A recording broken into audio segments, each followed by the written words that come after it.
সম্মানিত দর্শক শ্রোতাবৃন্দ, এখন আপনাদের একটি মন মাতানো দুঃখের গজল পেশ করছি। আশা করি গজলটি আপনাদের মনে দাগ কাটবে। কেউ বাবা হারালাম, মা হারালাম, মারা গেল। কেউ হারালাম, মারা গেছে জোড়ার ভাই। উপযুক্ত ছেলে মেয়ে, স্বামী স্ত্রী, আত্মীয় স্বজন মারা গেল হারাইয়া কান্দি। জীবিত বেঁচে আছি যারা সবাই আমরা। মনের দুঃখে অন্তর জলে পুড়ে হলো ছাই। কেউ বাবা হারালাম, মা হারালাম, মারা গেল। কেউ হারালাম, মারা গেছে জোড়ার ভাই। উপযুক্ত ছেলে মেয়ে, স্বামী স্ত্রী, আত্মীয় স্বজন মারা গেল হারাইয়া কান্দি। জীবিত বেঁচে আছি যারা আমরা সবাই। মনের দুঃখে অন্তর জলে পুড়ে হলো ছাই। কোনো কাজে কর্মে মন বসে না সবাই। ভুলিতে পারি না সবার মারা যাওয়া হারানো মনের মানুষ, প্রিয়জনদের যারা গেল চলে সমাধিতে।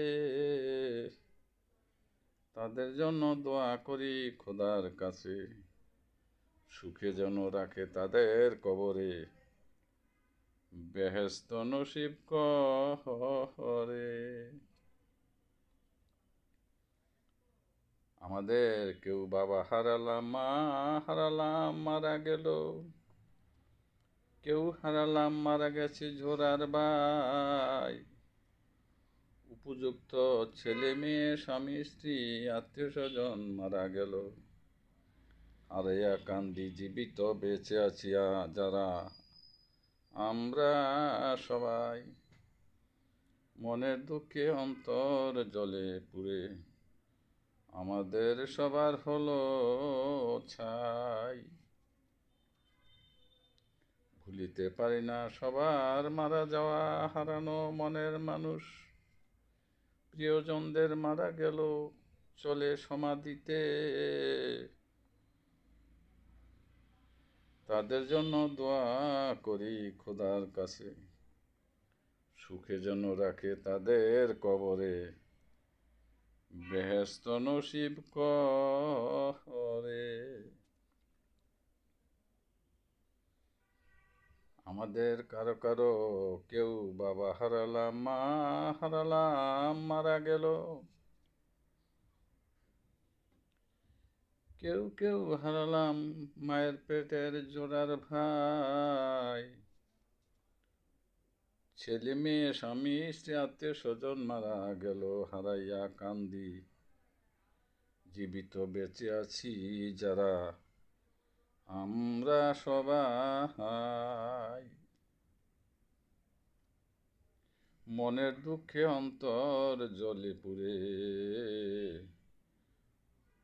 আমাদের সবার হলো ছাই। ভুলিতে পারি না সবার মারা যাওয়া হারানো মনের মানুষ, প্রিয়জনদের মারা গেল চলে গেল সমাধিতে। তাদের জন্য দোয়া করি খোদার কাছে, সুখে যেন রাখে তাদের কবরে, আখেরাতে রোজ হাসরে। প্রিয়জন সবারকে যেন ব্যস্ত নসিব করে আল্লাহ তাআলা। তাদের জন্য দোয়া করি খোদার কাছে, সুখে যেন রাখে তাদের কবরে, বেহেশত নসিব করে। দর্শক শ্রোতাবৃন্দ, আমার নিজের লেখা এই হারানো প্রিয়জনদের জন্য যে গজল, এই গজলটি সবারই কমন। এমন কোনো মানুষ নেই যে কেউ বাবা হারায় নাই, মা হারায় নাই, বা কেউ ভাই হারায় নাই, বোন হারায় নাই, আত্মীয় স্বজন হারায় নাই, স্বামী স্ত্রী হারায় নাই, ছেলে মেয়ে হারায় নাই, সবাই সবার কাছে প্রিয় পাত্র। আমাদের সবাইকে দুনিয়াতে যারা আছি ফেলে এই দুনিয়ার মায়া ত্যাগ করে যারা আমাদের ছেড়ে চলে গেল 3.5 হাত মাটির সমাধিতে, তারা কে কেমন আছে আমরা কেউ জানি না। মহান আল্লাহ পাকের কাছে আমরা দোয়া করি, মুনাজাত করি, সবাইকে যেন আল্লাহ কবরের আযাব, সমাধিতে আযাব নাজাত করে সবাইকে বেহেশত নসিব করে। আমিন সুম্মা আমিন। দর্শক শ্রোতাবৃন্দ, আমাদের এই মনমুগ্ধকর হৃদয় বিদারক গল্পটি শুনে আশা করি আপনাদের একটু হলেও মন ভালো হয়েছে, শান্তি পেয়েছেন। আপনারা সবাই আমাদের চ্যানেলকে সাবস্ক্রাইব করবেন। সবাইকে অশেষ ধন্যবাদ। আসসালামু আলাইকুম রহমতুল্লাহ ওয়া বারাকাতুহু।